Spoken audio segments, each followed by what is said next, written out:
ការស្ដាប់អត្ថបទជំងឺគ្រុនផ្ដាសាយថ្មី AH1N1 ជំងឺគ្រុនផ្ដាសាយថ្មី AH1N1 បានកើតឡើងនៅប្រទេសមិចស៊ីកូនាពាក់កណ្ដាលខែមេសាឆ្នាំ2009ជំងឺនេះបានមានវត្តមាននៅក្នុងប្រទេសកម្ពុជាយើងនៅខែមិថុនាឆ្នាំ2009តាមរយៈនិស្សិតអាមេរិកដែលបានចូលមកតាមច្រកព្រំដែនប៉ោយប៉ែតចាប់តាំងពីពេលនោះមកប្រទេសកម្ពុជាបានឆ្លងជំងឺផ្ដាសាយថ្មីនេះចំនួន560ករណីក្នុង13ខេត្តរាជធានីការឆ្លងនេះ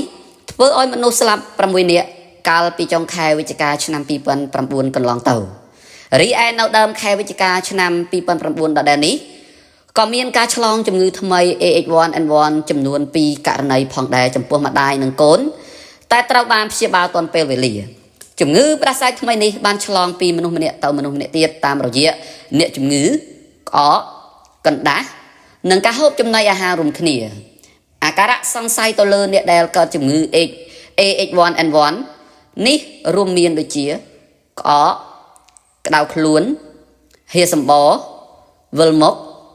ឈឺក្បាលកណ្ដាស់ញឹកញាប់លះហិតលះហើយនិងទន់ដៃជើងជាដើម